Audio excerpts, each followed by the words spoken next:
Bonjour à tous et à toutes, ici Nicolas de Montréal. On est jeudi et enfin, c'est la fin de la semaine pour moi. Je sais que pour la majorité des gens, il reste encore le vendredi, là je sais pas. Mais moi, la semaine se finit le jeudi.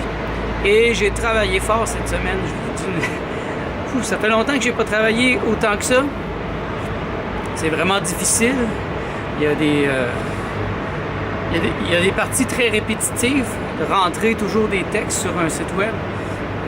D'habitude, je fais plutôt du design, mais là, vraiment, c'est de l'entrée de données sur un site, en fait. C'est quand même du design, mais c'est plus de l'entrée de données, parce que le design est déjà fait, je fais juste remplir les choses. Je m'arrange pour que ça soit beau quand même, mais quand même, c'est difficile. J'ai mal au dos à la fin de la journée, il faut vraiment que je prenne des breaks. Mais là, je vais relaxer. Mais demain matin, il faut encore que je travaille un petit peu, mais sur mes choses. J'ai tellement pas eu le temps cette semaine, même depuis 2 semaines, pour travailler sur mes propres projets. Demain matin, en tout cas, je pense travailler un peu sur mon nouveau site web, studionico.biz. Peut-être rajouter quelques articles de blog pour l'étoffer, parce que là, il est un peu nu. Je ne sais pas si j'ai l'énergie pour faire une autre étude de cas. Je pense pas. Je vais avoir besoin vraiment de prendre une journée de congé, là, parce que je suis vide. Je suis vidé. Mais, quand même, je trouve que c'est un beau travail. J'ai pas à me déplacer. J'ai pas vraiment de perte de temps, parce que si je me déplaçais, je perdrais mon temps aussi, je perdrais de l'énergie. Donc, je passe d'un contrat à l'autre et puis ça va bien comme ça. Je voulais remercier aussi ceux d'entre vous qui m'ont fait des belles réflexions à propos de mon expérience que je vous ai racontée, la copulation insectoïde psychédélique. Franchement, certains d'entre vous m'ont surpris par l'intelligence que vous avez mis dans la réflexion. Et ça m'a ouvert des avenues de réflexion. Et ça, je souhaite que ça devienne encore plus intense. Que j'aie de plus en plus de gens qui vont me donner leur point de vue, qui vont m'aider à clarifier certaines choses, qui vont partager leurs propres expériences. Parce que je sais que je ne suis pas le seul à vivre ça. Bien qu'on soit une minorité quand même à vivre ce type d'expérience complètement folle. Mais ça fait du bien de voir que vous qui m'écoutez, vous vivez des choses très similaires. Et je vous en remercie. En fin de semaine, ma soeur va venir, Julie et sa famille. Ils ont écourté un peu leur voyage parce que Alejandro s'est fait mal à la jambe.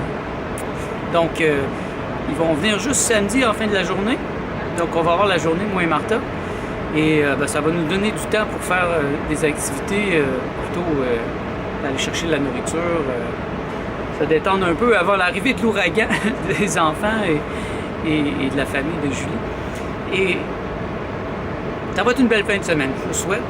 Ils ont été charmés par ma vue sur Montréal. Oui, c'est vraiment incroyable.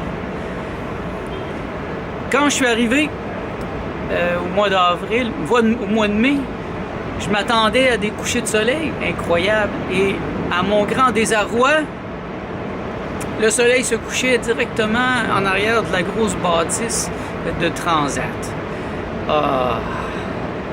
Mais, puisque le soleil se bouge, là, depuis 1 mois, j'ai accès à des couchers de soleil.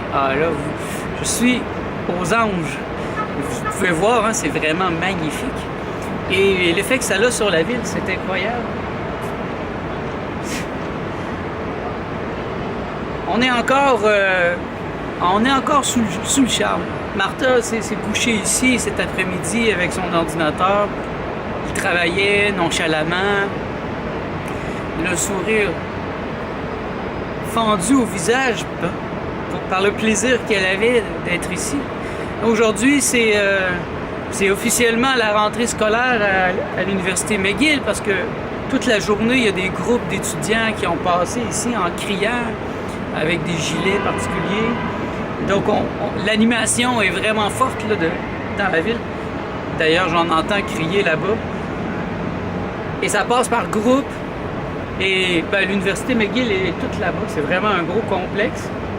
Donc on a une vue sur le ghetto de McGill. McGill Ghetto, on l'appelle. C'est cette petite partie où il y a beaucoup d'étudiants qui arrivent. D'ailleurs, même dans notre immeuble ici, il y a beaucoup d'étudiants qui viennent d'arriver, de déménager. C'est incroyable parce que il y en a qui jettent des choses qui ont beaucoup de valeur encore. On s'est trouvé un futon, des chaises pour mettre à l'extérieur.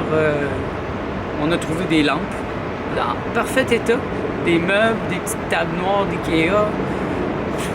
Ici, il suffit d'attendre et l'abondance de l'infini amène ce dont on a besoin. Ça ne nous a pas coûté cher ici pour meubler l'appartement. On a juste attendu, on s'est retenu un peu et on a béni l'abondance de l'infini. Et puis à un certain point, il y a quelqu'un qui déménageait dans l'immeuble juste en face, il devait retourner dans un autre pays et il vendait tout à 5 $. Donc on a trouvé plusieurs choses, on a acheté pour 40 $. Donc le meuble pour la télévision, des lampes, 4 lampes, des petites tables, c'était vraiment incroyable. Et là, tout gratuit même cette semaine. On est allé en bas, il y a une place de recyclage et puis là, les gens mettent n'importe quoi, ça recycle. Je devrais pas là, mais j'ai trouvé des choses assez incroyables dans cette place de recyclage. Et au moins, on sait que ben, c'est propre, puis ça n'a pas été dehors. Parce que c'est un peu triste, hein, les gens qui mettent leurs meubles dehors, puis là, il pleut, puis on ne peut plus rien faire avec, on ne peut pas les prendre, on ne peut pas les amener à l'intérieur. Et ici, ben, je sais que c'est des gens qui bougent rapidement. Il y a des appartements ici où il y a des gens qui viennent une semaine, 1 mois, 6 mois. Il y en a qui restent longtemps. Notre voisin à côté, ça fait 40 ans qu'il est là. C'est quand même quelque chose. Et puis quand ils partent, ben, ils laissent n'importe quoi. Il y a beaucoup d'Asiatiques. Ici, je dirais qu'une grosse majorité d'Asiatiques. Et quand ils repartent, ben, ils ne se posent même pas la question. En bas, dans le recyclage, j'ai déjà trouvé de l'argent. Des choses neuves qui n'ont pas servi. Des lunettes fumées, des lunettes de plongée. C'est incroyable. C'est incroyable. Et moi, je suis heureux ici. Martha est heureuse. Ici, ça se veut mon centre, mon nouveau centre. J'ai été centré pendant 10 ans sur le plateau Mont-Royal. Et ici, dans ce 29e étage au centre-ville de Montréal, je désire profondément rester jusqu'à la fin de ma présence sur ce plan terrestre. Et d'ici, je pourrais rayonner. Si un jour je fais assez d'argent, ben, je pourrais avoir un petit chalet à la campagne, ben, louer un chalet. Moi, je suis pas très intéressé à acheter des choses. Mais louer un chalet quelques mois, ce serait bien. Peut-être faire des voyages un jour, mais je suis pas encore rendu là. Moi, je trouve que la centration est essentielle. Et la centration, elle s'applique dans tout. Et surtout dans sa présence dans le lieu dans lequel on vit. Si j'ai un lieu et je suis toujours parti, mon énergie se dissipe. Alors qu'au contraire, moi, je suis toujours ici. Et avant, ben, j'étais dans ma petite bulle, hein, dans mon petit jardin où il n'y avait jamais personne. Mais là, ici, il y a tellement de monde. Je suis quand même dans ma bulle, mais j'ai une vue sur le monde et je vois ce qui se passe. Bon, là, je vois les étudiants aujourd'hui. C'était vraiment les initiations. C'est beau de voir cette jeunesse et ça me ramène dans le monde. Ça va avoir cet effet-là, cet appart, moi, de me ramener ici. Et en bas, ben, il y a la piscine. Il y a beaucoup de belles femmes à la piscine. Et ça me ramène aussi dans l'énergie sexuelle, du désir. Alors qu'à l'autre endroit, ben, je voyais jamais personne. Ou presque. J'allais au gym, mais bon, le gym, c'est pas la même chose. C'est pas la même énergie. Et le gym où j'allais, le gym du plateau, c'est pas la même énergie qu'ici. Ici, c'est plus détendu. On voit que c'est une autre strate de population. Donc, je suis sur le toit du monde, sur le toit du monde, sur le toit de Montréal, au minimum. Et je dois vous dire que je ne regrette pas. Je regrette pas. Si vous regardez mon vlog depuis le début, ben vous allez voir, hein, j'ai commencé sur le plateau Mont-Royal. Et puis là, ça s'est détérioré avec mon propriétaire. Il ne voulait pas faire les réparations. Monsieur n'était pas conscient des autres autour de lui qui avaient besoin de son aide. C'est un homme extrêmement connu et je me suis bien gardé de dire son nom. Et je ne le dirai pas non plus parce que je l'ai trop connu. Et ça peut être dangereux pour moi. Il y aurait des gens qui m'auraient appuyé, mais il y aurait des gens qui m'auraient vraiment... Ouais, ça aurait été dangereux. J'ai déjà fait cette gaffe quand j'étais plus jeune, quand j'étais encore au secondaire. J'avais mis en place un journal étudiant et dans la première ou la deuxième édition, je pense, j'avais fait une bande dessinée sur quelqu'un qui m'avait... J'étais un peu jaloux. Bizarre ça, mais j'étais un peu frustré que mon meilleur ami ne veuille plus me voir parce qu'il y avait une compagne. Et j'avais fait une bande dessinée un peu les ridiculisant. Et donc la première journée, tout le monde me disait ouais, tout le monde trouvait ça drôle, mais ça s'est reviré après, puis j'ai eu des ennemis dans l'école d'avoir fait ça. Donc après ça, j'ai fait attention. Maintenant, je fais attention. Je pense que pour une gloire de quelques instants, des fois, on peut avoir des mauvaises énergies pour des semaines et des mois. Donc, je fais très attention. Et ça aurait été une attaque. Un principe de base du jovialisme, c'est je n'attaque pas, je ne me défends pas, je décide du sens. Et c'est ce que j'ai fait. J'ai cherché le sens de cette expérience. J'ai été fâché. Pendant 3 mois, je ressentais de la colère, beaucoup de colère. Au fait qu'il ne prenait pas, il faisait pas attention à mon confort. C'était des choses minimales. L'évier de la cuisine pourri, la douche qui coulait constamment. Et pour lui, c'était pas important. Et moi, c'était mon quotidien. J'entendais cette goutte, toc, toc, toc, toc. C'était un peu comme une torture. Et j'aurais pu attaquer. Une autre époque de ma vie, j'ai attaqué beaucoup. Je suis allé à la régie du logement, j'ai attaqué les propriétaires. J'ai gagné. Mais cette fois, je m'étais dit non, je veux rester jovialiste. Et je n'attaque pas, je ne me défends pas, je décide du sens. Parce qu'en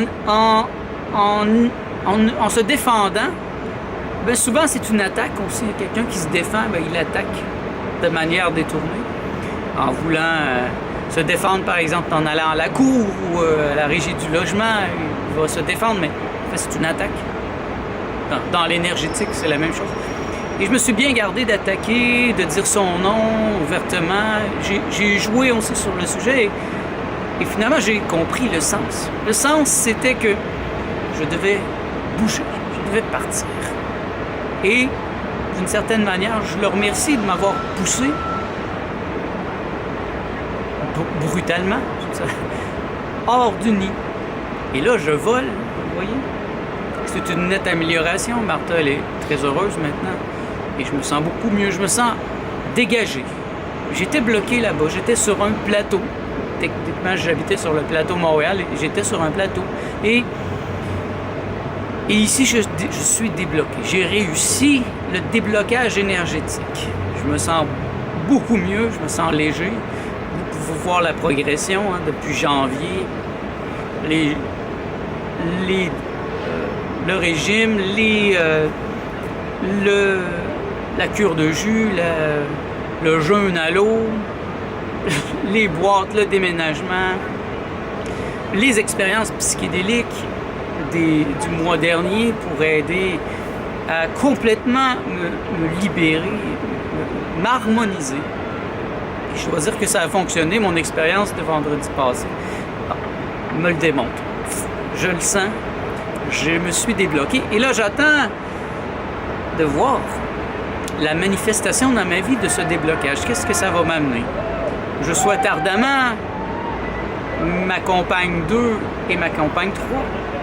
J'aimerais rencontrer des amis aussi qui sont intéressés comme moi au psychédélique, au crudivorisme. Je vous invite à me rencontrer. Si vous êtes à Montréal, vous savez où je vais déjeuner, vous savez mes restaurants préférés, bien, on peut se rencontrer là et discuter.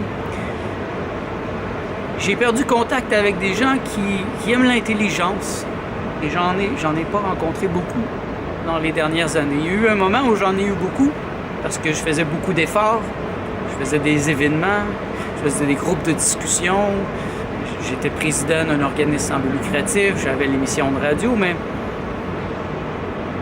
à un moment donné, je me suis tanné de tout faire moi-même et de traîner tout le monde.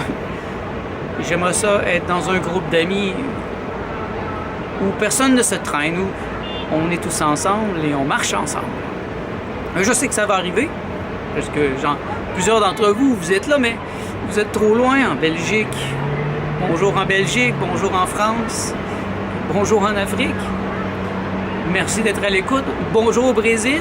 J'ai des Brésiliens qui m'écoutent, qui me relancent de temps en temps. Donc, merci d'être à l'écoute. J'apprécie votre présence.